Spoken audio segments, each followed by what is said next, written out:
Good afternoon, everybody. This is Dr. Myra Salcedo with UT Permian Basin, and I am in my kitchen home office because it's been so loud in my office today that uh, it's kind of hard to make a video and keep pausing it and doing other things.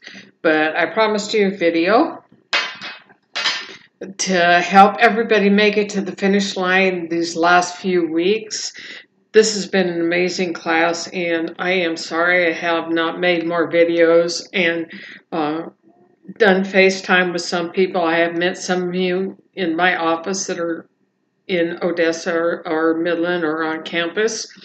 And I would still do FaceTime with anybody that wants to do that for extra credit.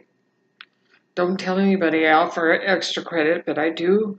And especially since so many things happened this semester with me physically, I have stitches in my forehead from a biopsy that I'm still waiting to find out if it's precancerous. So, wear sunscreen. Take care of yourselves. We didn't back in the day bother with sunscreen. We put on tanning oils, which encourage the sun to make you tanner and boil you like a chicken in Crisco oil. So that has nothing to do with why I am on here today, but it's just a little life lesson and aside. Okay, so some of you are rushing to the finish line. You want to be done with the course and so you can concentrate and study for your other final exams and things like that. I understand that. So I am going to rush with you. And the quickest way to do it is with a video. So some people are starting to turn in their final papers. That's all well and good. And I regret there are no first drafts in this course, but I will look at your final drafts that you turn in, and if there's anything missing, I'll let you know so you can correct it and increase your grade. It's the least I could do at this point.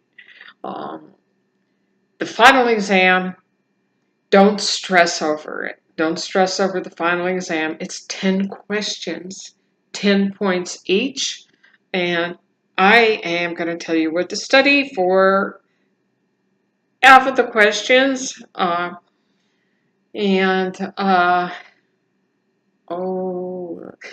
You need to know the two revolutions before the Romantic era. Just know which ones they were and something about them. You need to reread The Rime of the Ancient Mariner. Be a question on that. You need to know the author's purpose of the importance of being earnest. What was his intention? What was his purpose for developing this play? See if you can figure that out. And review the Rondo, R-O-N-D-O format. And I'm giving you a lot of the questions, but I haven't been in here as much as I wanted to be and helping people individually as much as I wanted to with feedback, because this was my first semester to have more than 100 students in 5 courses, mostly online. Next semester is going to be worse. It's mostly face-to-face, where I have back-to-back classes from 8 a.m. to 8:40 p.m. on Mondays and Wednesdays. So we shall see how I hold up then.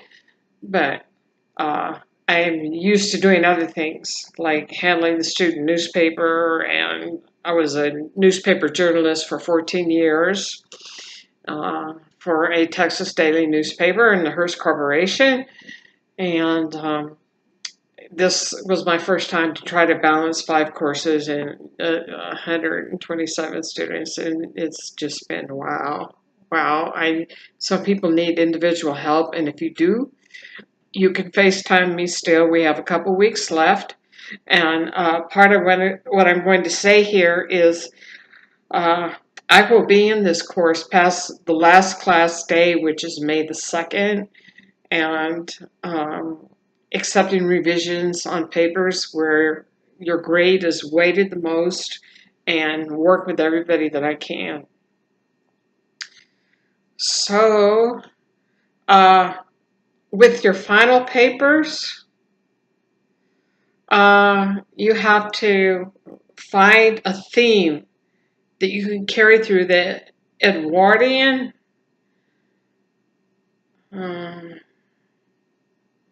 What was it? I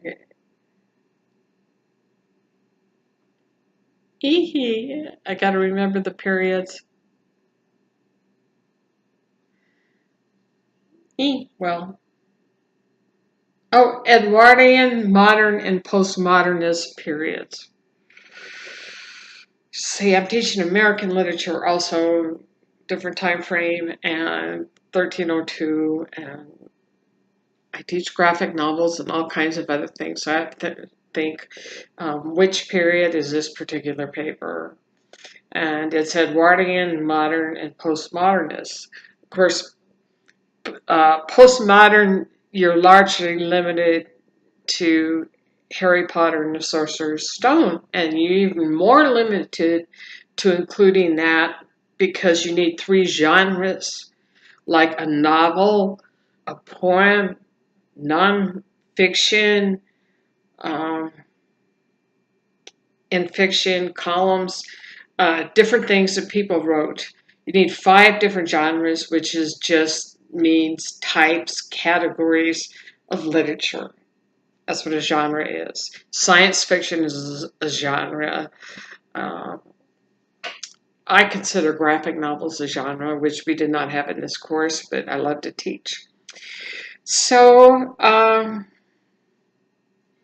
somebody already submitted a paper on the dangers of desire as a theme.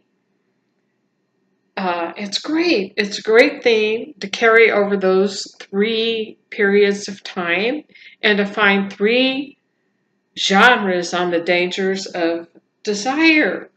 I mean, consider Edgar Allan Poe, Dangers of Desire, and there's a lot more than that. So, 3 genre. Another genre would be play. The importance of being in earnest. Play, novel, poem, nonfiction writing, fiction writing, and columns. So you have to look at those different periods and see the different types of writing that people did. Find one theme. Dangers of desire is a good thing. Treatment of women through the genres could be another theme. Even the expectations of men could be another theme. You need 6 to 8 pages. That means down to the bottom of 6 pages plus a works cited page. And when you quote poetry, there's a little lesson above this module on how to quote poetry. And every time there's a line break, you put a backslash if it's just a few lines. And then parentheses at the end, LI period, and the line numbers like 355 to 358. So it would be begin parentheses, LI period, space 355 dash 358 in parentheses. That's it. Because you will probably have already introduced the stanza and the author that you're quoting and the name of the poem. And if you already submitted the paper and you didn't do that, still time to fix it. Everything in the paper needs to be in the works cited. Everything. You mentioned Harry Potter in your paper, better be in the works cited. You mentioned Harry Potter in the paper, parentheses, page number. So you will have to have page numbers for books, and articles and essays and everybody you mention in your paper needs to be in the works cited. So you mentioned the importance of being earnest, Harry Potter, uh, Virginia Woolf, whatever. They have to, single thing you mention has to be in the works cited. And that's what's so fun about a works cited page, but I am not one of the MLA gods that invented those things. And my video is going way too long. I'm just trying to help everybody as much as I can. And I have notes, that's why I'm looking over to the side so I don't miss anything. If you have questions, keep emailing me and I will get back to you. And I will be working in the class the next 2 weeks. So email me. You can text me. Text me first in case I'm on the line with somebody else on the road, in the office, teaching a class. In a doctor's office this semester. I've been there too much.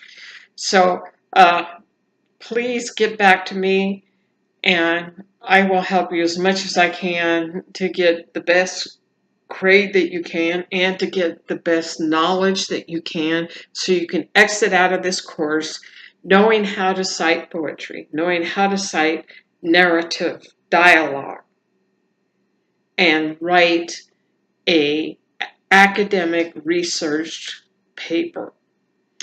That's my goal. My goal is not to assign grades, it's to help you. And it's probably going to take 2 days for this video to spool up because I'm just kicked in on 12 minutes. So thank you for listening. Keep in touch, and there's extra credit for filling out the student evaluation. I think I sent that out in email, and send me a screenshot of your completion page or one question, no answer. It's anonymous. I won't see anything except rankings and comments. Please comment until the next semester. No names. So you're good to go. And I'm shooting myself in the foot by saying, this is your chance to have a voice because it's been a rough semester for me. So thank you, and I will offer that extra credit for the course evaluation to a quiz. And it's been great having you guys in class. This is probably not my last video, but I'll see you at the next one. So thank you. Bye-bye.